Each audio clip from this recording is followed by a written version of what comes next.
Buat kalian yang mau mensupport channel ini dengan donasi, atau emang sekedar mau beli mimin kopi, kalian bisa pilih antara Super Thanks atau Saweria.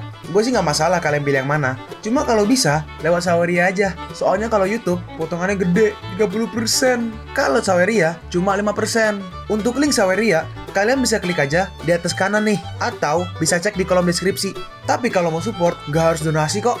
Dengan kalian nonton sampai habis, dan memberikan like pada video ini, itu udah ngebantu banget buat support channel ini. Oh iya, kalian juga bisa join nih ke grup Telegram komunitas cerita manhwa yang baru. Untuk linknya, gue tampilin di layar ya. Tapi kalau malas ngetik, cek aja kolom deskripsi. Di sana, kalian bisa sharing nih topik seputar manhwa dan kawan-kawan, dan juga ketemu teman baru. Kalau mau info terbaru dari Mimin, misalnya upload kapan atau misalnya ada telat upload, Mimin pasti akan langsung infokan di Telegram. Makanya, jangan lupa join ya. Gak perlu berlama-lama lagi, kita mulai aja ceritanya. Halo guys, Sabik di sini, dan sebelum mulai ceritanya, gue mau ngumumin nih kalau Mimin sekarang ngadain giveaway. Mimin mau giveaway satu buah HP baru saat nanti udah menyentuh 50.000 subscriber. Untuk ikut atau berpartisipasi ada beberapa syaratnya nih, tapi simple banget. Syarat dan ketentuannya kalian bisa lihat nih di Instagram Mimin. Instagram Mimin tuh nih, Mimin tulis nih HP Sabik 12, atau kalian bisa lihat aja nih di link di deskripsi, udah Mimin cantumin di bawah. Di Instagram Mimin itu ada postingan dengan logo cerita manhwa. Nah, di sana kalian bisa lihat tuh syarat dan ketentuannya. Gak susah kok, syaratnya simple banget. Gak pakai ribet, gak pakai susah. 2 menit selesai. Pemenangnya akan Mimin umumin saat udah menyentuh 50.000 subscriber. Tunggu apa lagi? Makanya yuk, buruan subscribe biar cepet-cepet giveaway-nya. Nanti bakal ada giveaway terus kok, tenang aja. Oke, segitu aja. Kita lanjut ke ceritanya. Lalu sekarang kita lompat ke sore harinya. Seseorang berkata, hidup adalah apa yang kuinginkan, dan kebenaran adalah yang kuharapkan. Keduanya gak bisa dicapai pada saat bersamaan. Guru, apa kebenaran itu? BTW, anak ini guys adalah anak dari Jenderal Chow. Nah, gurunya merespon, kebenaran adalah kebenaran. Moralitas termasuk kebenaran. Chow Li, guru ingin bertanya kepadamu, jika kau jadi seorang raja, bagaimana caramu mengatur negara? Bagaimana cara mengatur negara? Guru, menurutku kesulitan dalam memerintah negara terletak pada mengetahui yang bijak dan tak puas diri, dan juga perlu menghormati hukum dan pendapat rakyat dan raja sebagai cahaya. Rakyat adalah yang paling penting, hukum adalah yang kedua, raja adalah cahayanya. Kau benar, tapi di dunia ini ada seorang kaisar yang tidak malu untuk merendahkan wajahnya. Oke, Charlie, ini sudah larut, tidurlah yang nyenyak dan jadilah orang yang patuh. Chow Li merespon, tapi guru, tugasku hari ini belum selesai. Dari sini Cingyun menonton dari atas. Cingyun berkata, meskipun tidak ada level kultivasi, anak ini mungkin akan menjadi raja yang baik di masa depan. Selain itu, orang tua di sebelahnya adalah orang tua yang kuat di alam Wuhangqing. Dia mungkin bisa mengurus. Chow Li berkata, baik, aku akan tidur setelah membaca buku ini. Enggak, pergi tidur sekarang. Oke, iya guru, jangan marah. Aku hanya bercanda tadi. Terus di sini Cingyun digenteng. Terus akhirnya ketahuan tuh sama si guru tuh. Nah, akhirnya Cingyun pun turun. Orang tua, si guru berkata, Ye Cingyun bukan? Cingyun bertanya, orang tua, bagaimana kau tahu bahwa aku Ye Cingyun? Dia menjawab, reputasimu sangat tinggi. 3 bulan yang lalu, binatang buas itu mendekati istana kekaisaran kota, dan ada seorang anak laki-laki dan seorang jenderal berdampingan di langit dengan membawa 1 tombak dan 1 pedang.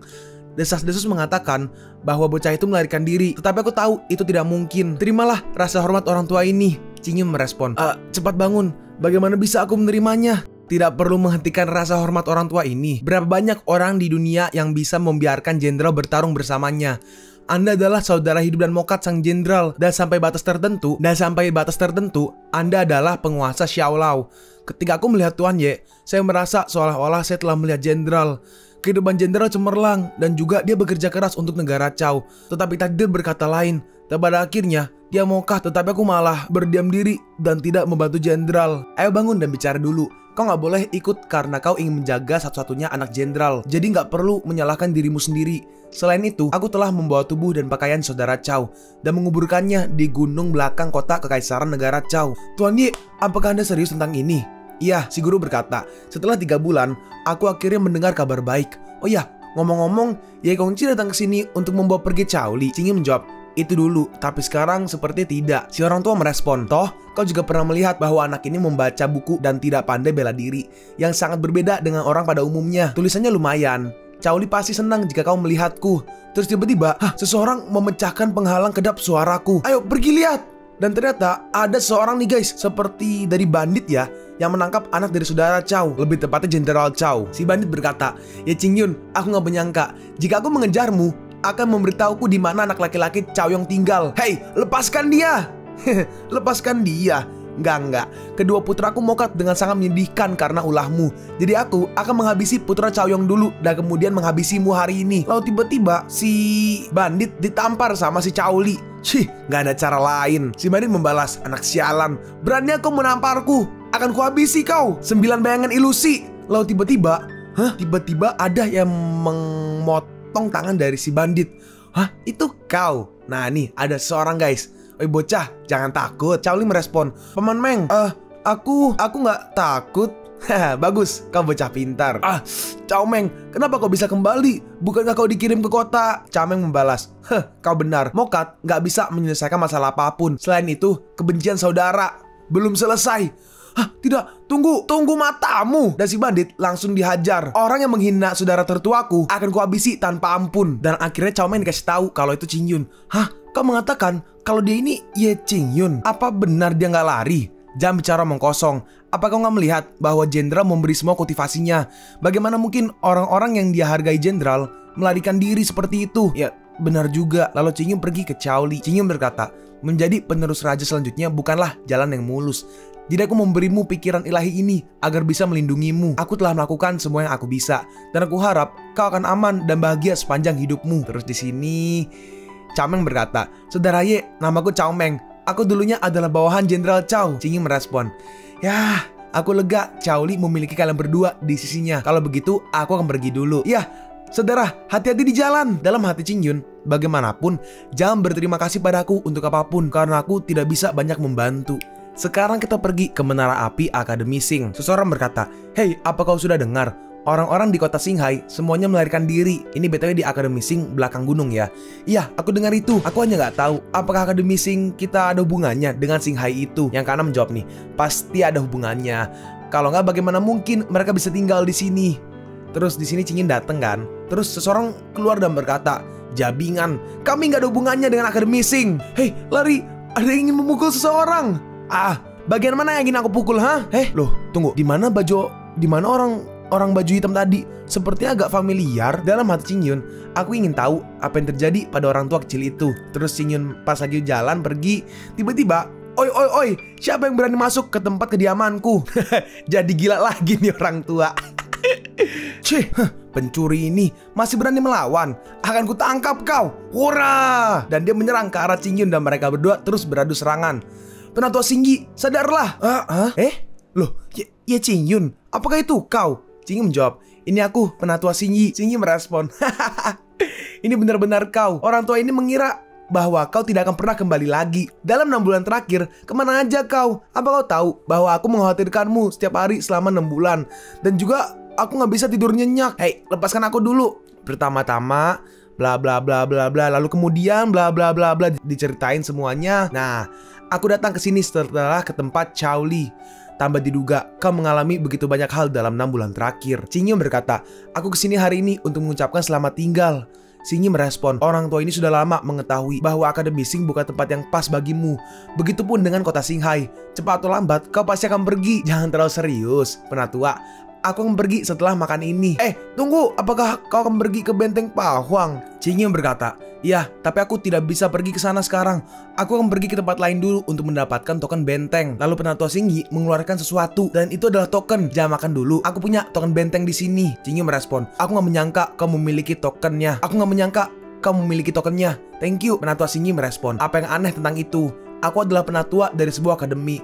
Dan juga aku harus memberitahu satu hal padamu. Mereka juga pergi ke Benteng Pahuang." "Oh, oke. Ya, aku berjanji." Penatua Singgi bertanya, "Apakah kau tidak bertanya kenapa?" Qingyun menjawab, "Jika kau tidak memberitahuku, tentu saja aku tidak akan bertanya. Selamat tinggal, Penatua Singgi." Penatua Singgi menambahkan, "Sulit untuk kembali ketika kau tiba di Benteng Pahuang. Jadi sebaiknya kau pergi menemui keluargamu dulu." "Iya, aku tahu. Dan sekarang kita pergi ke halaman keluarga Ye." Dan Qingyun balik tuh, "Hei, berhenti. Ini tempat keluarga Ye. Jika kau ingin masuk, aku akan memberitahu Patriark terlebih dahulu." Heh, apakah keluarga Ye begitu ketat sekarang?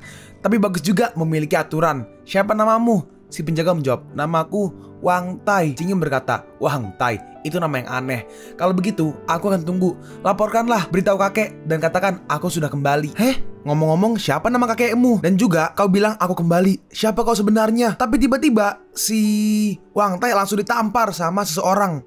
Yeti, namanya Yeti. Yeti, kenapa kau tiba-tiba menamparku?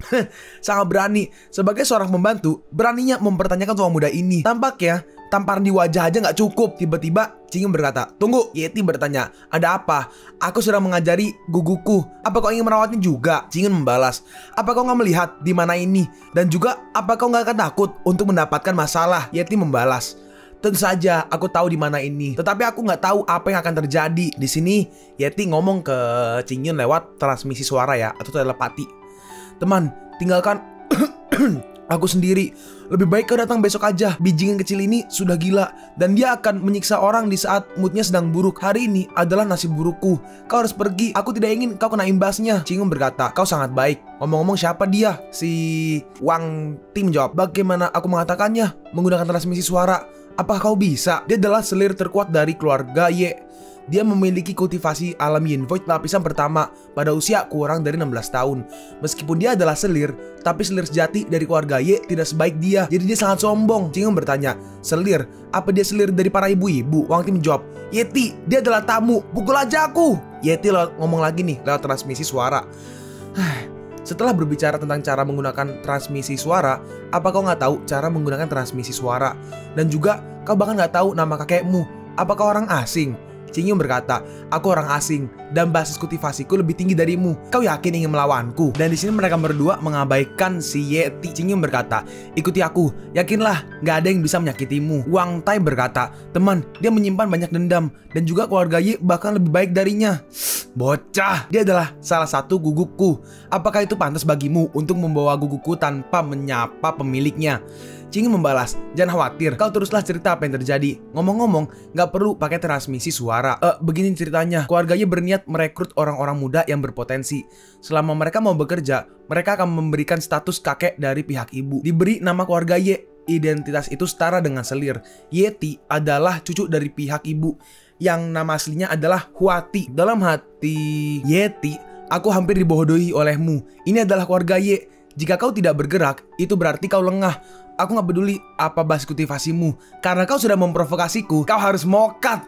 Dan Yeti langsung menyerang ke arah Cing Yun. Tapi Cing Yun sadar dan dia menoleh ke belakang. Lalu Cing Yun memunculkan seperti aura intimidasi. Dan akhirnya si Yeti ragu. Lalu Cing Yun langsung menyerangnya, menyerang tubuhnya. Dan dengan sekali serangan dia langsung tumbang.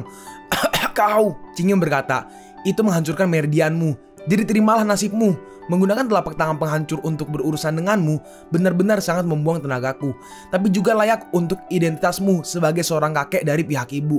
Meridianku, kau sangat kejam. Lalu ada banyak sekali bawahan dari keluarga Ye yang maju nih. Seseorang berkata, aku nggak tahu tamu mana yang ingin ke tempat keluarga Ye. Tapi orang keluarga Ye tidak menjamunya dengan baik. Terus ternyata itu Patria guys. Dan saat dilihat dia ngeliat kalau itu ya Cing Yun. Yeti berkata, kakek, Anda harus menghabisinya untukku. Sampai ini merusak meridianku. Kakek. Lalu si patriark menghampiri Cing Yun. Cing Yun, apa kau sudah kembali? Iya kakek, aku kembali. Baguslah. Patriark berkata, pergi menghadap dinding dan ratapi kesalahanmu. Kau tidak diizinkan untuk mengambil setengah langkah dari keluarga Ye di masa depan. Dan juga kau bukan lagi selir keluarga Ye. Wang Tai berkata, apakah kau Ye Cing Yun? Ye Cing Yun orang nomor 1 dalam ujian. Patriark menjawab, benar. Siapa lagi selain dia? Terus orang-orang mulai berkumpul. Hei, tambah diduga dia benar-benar kembali. Wang Tai bertanya, jadi apa basis kultivasimu saat ini? Cing Yun menjawab, lapisan ketiga alam Wuhang Qing. Apa? Seseorang berkata nih, hei, alam Wuhang Qing itu di bawah atau di atas alam realitas yang? Seorang menjawab nih, bodoh. Di bawah alam realitas yang itu adalah alam Yin Void. Tentu saja Wu Qing atau Wuhang Qing ada di atasnya. Patriark bertanya, Wang Tai, kenapa kau di sini? Cing Yun menjawab, kakek, aku akan menjadikannya orangku meskipun dia ini pembantu. Tapi dia cukup baik. Kakek merespon, jika kau memilihnya, berarti kau nggak mungkin salah. Aku akan melatihnya dengan baik. Ayo kita pergi ke rumah dan bicara. Cing Yun merespon, oke, Aku juga ingin mengatakan sesuatu. Wang Tai berkata, dia adalah Ye Qingyun, lapisan ketiga alam Wuhang Qing di atas alam realitas Yang. Lalu kenapa dia nggak bisa menggunakan transmisi suara? Apakah dia berbohong? Lalu si Qingyun menggunakan transmisi suara ketawa ngomong ke si Wang Tai, Kau benar-benar berbohong. Nah akhirnya kakek mendengar si Qingyun udah sampai Wuhang Qing, langsung keluar semua hartanya tuh. Ini semua seni bela diri tingkat menengah. Qingyun merespon, ya kakek berikan aja ini kepada murid-murid keluarga Ye yang bisa dipercaya. Kakek ngeluarin pedang tuh. Senjata-senjata ini juga sangat luar biasa. Qingyun merespon, ya aku masih punya banyak kek. Apa kau mau lebih banyak? Oh, jadi Qingyun ngasih buku sama pedangnya deng ke si Patriark, ternyata bukan Patriark yang ngeluarin. Jadi Qingyun ngasih buku semua seni bela diri tingkat menengah dan juga senjata-senjata pedang gitu. Terus si kakek berbisik tuh, "Shh, ini sudah cukup. Semakin banyak harta, semakin khawatir. Dibandingkan dengan kekuatan besar itu, keluarga Ye bukanlah apa-apa." Oh ya, ngomong-ngomong, Qingyun, apa kau ingat apa yang aku sebutkan setengah tahun yang lalu? Qingyun menjawab, ingat, keluarga Ye awalnya adalah salah satu dari 8 keluarga besar di Benteng Pahuang. Akan tetapi, dihancurkan oleh keluarga Shangquan. Pada akhirnya, keluarga Ye di kota Dum didirikan oleh orang yang untungnya melarikan diri pada saat itu. Jangan khawatir kek, aku pasti akan membahas penjelasannya saat ke Benteng Pahuang kali ini. Si kakek merespon nih, bukan itu yang aku maksud. Maksudku, keluhan bisa aja dilaporkan kapan aja. Jangan terburu-buru, yang terpenting adalah keselamatanmu. Kakek, aku pasti akan berhati-hati. Yaudah, itu bagus. Dan sekarang kita lompat ke malam hari, di mana Qingyun lagi tiduran di kamar itu. Shangquan, karena karma tidak menghukum kalian, jadi biarkan aku yang akan menghukum kalian. Terus tiba-tiba ada yang ketok pintu tuh. Masuk. Hehe. Dan itu adalah Wang Tai. Dia bertanya, apakah kau akan pergi besok? Qingyun menjawab, iya. Wang Tai berkata, apa bisa kau mengajakku pergi bersama? Aku berjanji untuk tidak menyembuhkan masalah. Nggak takut masalah. Qingyun membalas nih, enggak. Aku mengerti. Qingyun melanjutkan, kau tetaplah di sini. Aku telah mengatur seseorang dan besok akan memberimu seperangkat buku latihan yang cocok untukmu. Ya udah, ini sudah larut. Pergi sana tidur. Baik, dan juga nama depanmu adalah Ye mulai besok. Ye, nama depan Ye. Dan di sini Qingyun pun pergi ke sebuah perjalanan. Dia menaiki sebuah kereta kuda. Dan setelah berapa lama akhirnya Qingyun turun. Terima kasih, ini uangnya. Akhirnya sampai di kota sepi. Untuk tempat teleportasi, sebuah kota dibangun dan Qingyun masuk. Saat masuk ada seorang kakek-kakek dan sekarang ini adalah tempat teleportasi di kota sepi ya. Terus Qingyun mengambil tokennya. Si kakek berkata, tunggu, ada apa? Kau kembali aja besok karena kuota 50 teleportasi sudah penuh hari ini. Apa-apaan itu? Aku nggak percaya. Terus pas ditaro nggak keluar tuh guys. Mungkin sedang menunggu seperti area teleportasi ya, nggak muncul. Si kakek berkata, apa kau baru di sini? Tanpa kekuatan formasiku, token ini adalah sepotong besi karat, tetapi tidak berguna. Ini Pak Tua. Tapi tiba-tiba, cukup. Si kakek berkata, bisakah kau sedikit sopan? Panggil aku Tuan. Qingyun bertanya, aku emangnya kasar? Si Pak Tua menjawab, apakah seorang dengan status sepertiku perlu berbohong kepadamu? Udah, ikutin aja. Qingyun berkata, baiklah. Kalau begitu saya ingin bertanya ke Tuan, kenapa kota hari ini sudah penuh? Tiba-tiba ada yang ngomong, karena sudah di-booking olehku. Di mana penjaga tempat ini? Di sini ada mungkin pemimpinnya yang gendut di tengah ya, dan orang-orang yang menunggangi kuda di belakang itu semua mungkin bawahannya ya. Si kakek atau Pak Tua berkata, aku penjaganya. Teleportasinya sudah siap. Kau pergilah. Di sini Qingyun mau ditarik, tapi si orang itu langsung dilempar ke tanah. Dan melihat itu bawahannya ketawa tuh. Hushong. BTW gue gak tahu bawahan atau temen ya. Intinya diketawain. Hushong, ini adalah hari yang pas buatmu. Diempas oleh seorang anak kecil. Hei Hushong, kau kenapa hari ini? Apakah kau membuat saudara-saudaramu tertawa? Dasar jabingan. Lalu tiba-tiba ada yang ngomong nih, jangan buat onar, masih ada hal penting yang harus kulakukan. Iya, mengerti. Oke, mungkin nih yang pemimpin mungkin yang ini ya guys ya, yang kanan nih, yang lagi di kuda nih. Hushong berkata, hari ini Tuan Hu sedang dalam suasana hati yang baik, jadi kau lebih baik tinggal di sini. Terus ini Hushong berkata, Tuan, ini token benteng kami, tolong diterima. Baik. Dan akhirnya setelah itu, pergi. Dan terbuka tuh teleportasinya guys. Ini kayak bukan array ya, kayak kode ML tuh kayak tembok recall. Nah. Dan orang-orang pada masuk. Si Pak Tua berkata, kembalilah besok. Qingyun merespon, ya mau bagaimana lagi. Dan akhirnya Qingyun pergi ke tempat makan. Tuan, ini ramen beef Anda. Widih. Terus di belakang seseorang berkata, mata Feng San Feng benar-benar beracun. Dan dia menemukan seorang gadis dalam keadaan sakit. Dalam hati Qingyun, Feng San Feng, nama ini sangat familiar. Orang itu melanjutkan, siapa sangka kekuatannya lumayan dan juga statusnya tidak rendah. Tetapi aku dengar bahwa gadis itu sakit, tidak bisa mengendalikan roh jahat burung phoenix. Dan juga keluarga Feng hanyalah sebuah divisi dari keluarga Huang. Jadi di mana sumber daya mereka dapat menekan roh jahat gadis itu yang kirim merespon. Untungnya, kepala keluarga Feng memberitahu keluarga itu. Jika tidak, maka akan sangat disayangkan bagi gadis tersebut. Dalam hati Qing Yun, Roer. Bagi yang lupa, itu adalah adik dari Qing Yun yang punya Phoenix Segel 9 kalau nggak salah ya. Terus tiba-tiba Qing Yun maju. Qing Yun bertanya, apakah gadis yang kau katakan itu bernama Yero? Yang Ditam jawab tuh, hei, katakan sesuatu. Terus orang yang temannya yang kiri ini dia berkata, tenang kawan. Ternyata kau juga pelamar Yero. Hah? Pelamar? Orang itu menjawab, haha, iya, kau tidak perlu khawatir. Aku dengar bahwa Feng Sanfeng sedang mencari Master Shan. Master Shan ini adalah alkemis terkuat di kota terpencil. Dan pil Phoenix yang dimurnikannya digunakan untuk menekan roh jahat Yero. Terus dengan cepat, Qing Yun pun langsung pergi. Feng Sanfeng, sialan. Dan di sini kita lihat nih guys, si Yero, waduh, kok ini beda ya? Apa namanya guys? Artworknya, art style-nya beda ya. Duluan gini nih. Nah, duluan gini kan, sekarang jadi gini. Lalu di sini Yero lagi tidur. Siapa? Kakak Qing Yun. Dan ternyata yang datang itu bukan Qing Yun guys, tapi orang cowok berambut pirang warna kuning. Si rambut kuning berkata, ternyata dia sudah mengetahuinya. Roer berkata, kau bilang kakak Qing Yun sudah mengetahuinya. Iya, aku mengirim seorang ke kota sepi untuk memberitahu dia bahwa kau sakit. Tetapi dia masih nggak datang. Kenapa itu? Itu karena dia sama sekali tidak peduli padamu. Sama sekali nggak peduli. Jangan berbohong padaku. Kakak Qing Yun itu nggak seperti yang kau katakan. Si rambut kuning membalas, ayahku sudah menghubungi anggota keluarga. Mereka akan datang hari ini. Kau bisa yakin bahwa penyakitmu akan sembuh. Dalam hati si rambut kuning, ya Qing Yun, kau bahkan tidak memiliki keberanian untuk melihat Yero. Bagaimana mungkin dia tetap menyukaimu? Jika aku melihatmu, aku pastikan akan menghajarmu. Lalu tiba-tiba ada seorang prajurit atau bawahan lah, kabur tuh dia. Tidak, tolong. Si kuning bertanya, apa yang terjadi? Bawahannya menjawab, Tua Muda yang Agung, ada seorang pemuda tiba-tiba masuk dan tanpa sepatah kata pun dia langsung memukul orang-orang. Di mana orang itu? Kebetulan Tua Muda ini sedang dalam suasana hati yang buruk. Aku akan bertemu dengannya. Pimpin jalan. Baik. Dan di sini ada satu lagi nih, prajurit yang dihajar oleh Ye Qing Yun. Jangan bergerak. Kau, apa yang ingin kau lakukan? Lalu tiba-tiba datang tuh si rambut kuning tuh. Tua muda, siapa kau? Berani sekali datang ke tempat keluarga Feng hanya untuk membuat masalah. Aku hanya ingin melihat Yero. Si kuning bertanya, hah? Pelamar lain? Aku kakaknya dan aku datang ke sini juga untuk membawa dia pergi hari ini. Kakak, Qing Yun melanjutkan, aku pikir memberikan Roer kepadamu dapat menekan roh jahatnya. Tapi sepertinya aku salah. Si kuning bertanya, jadi kau ya Qing Yun? Iya. Itu benar-benar kau. Kurang ajar kau. Sepanjang waktu aku selalu aja penasaran seperti apa penampilan kakak Qing Yun di mulut Yero. Apa keahliannya? Dan si kuning langsung menyerangnya. Sekarang sepertinya dia hanya anak laki-laki berbulu, bocah lapisan 3 alam Wu Hangqing. Nah ini guys, namanya guys. Orang ini adalah Feng Mi.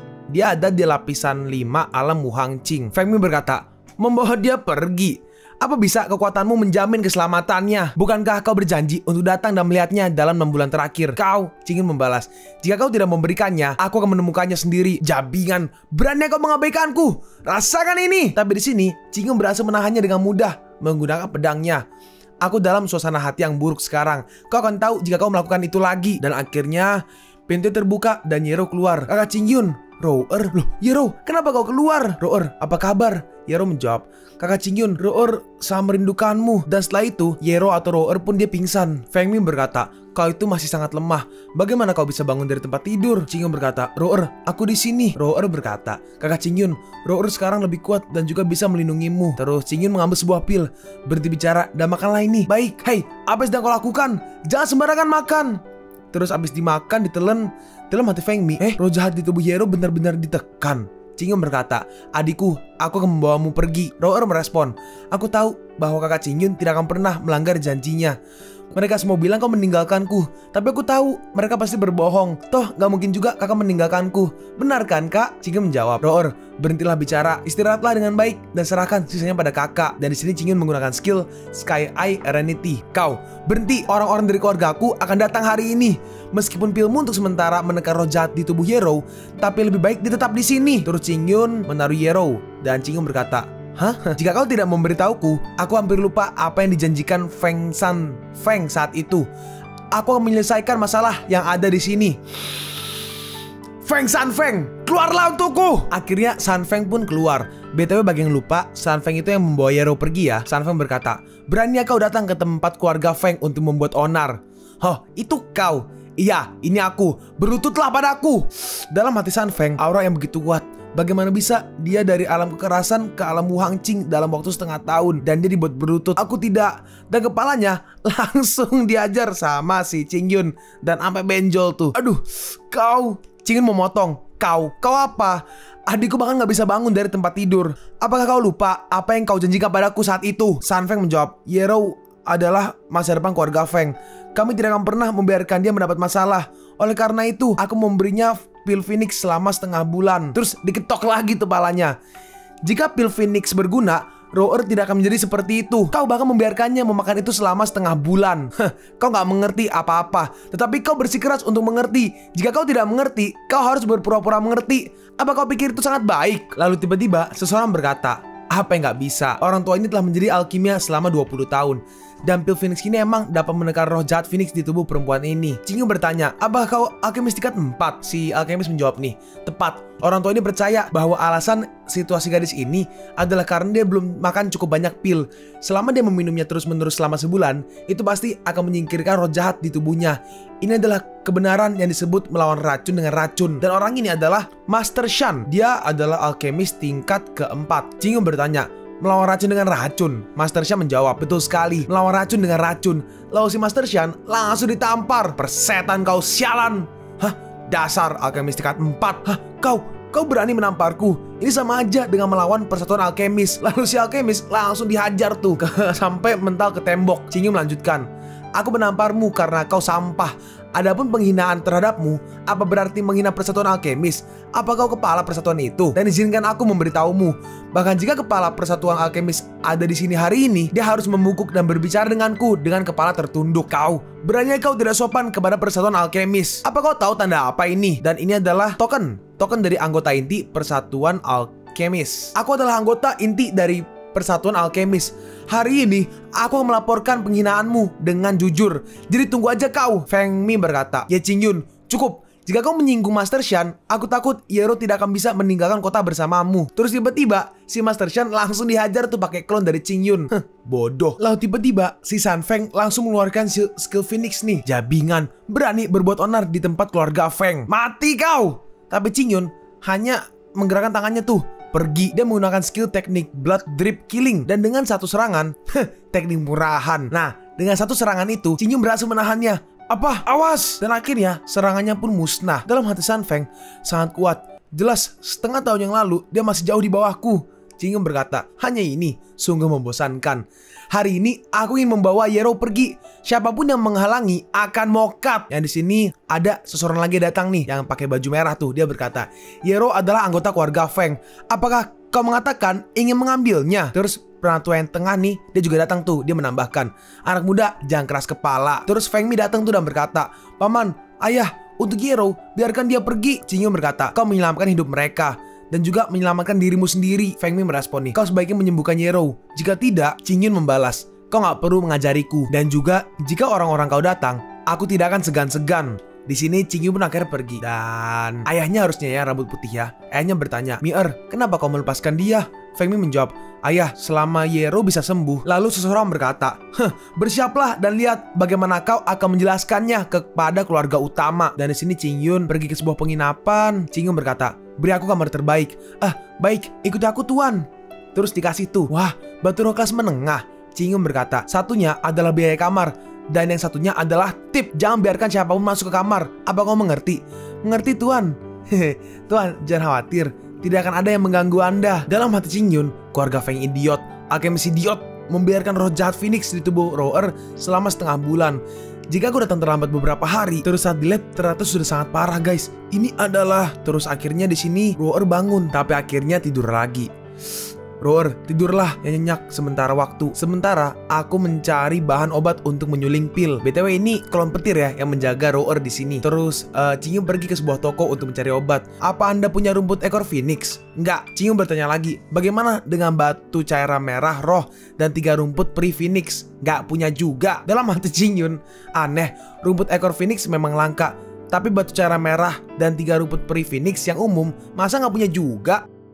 Kalian pun sampai di penghujung video ini. Kalian mau tahu lanjutan chapter ini? Atau manhwa menarik lainnya? Makanya, jangan lupa subscribe biar kalian gak ketinggalan kalau gue upload video baru. Jangan lupa like, komen, dan share ke teman-teman kalian supaya channel ini bisa lebih berkembang ke depannya. Segitu dulu dari video cerita manhwa. Gua Sabik undur diri. See you on the next video. Jaijen!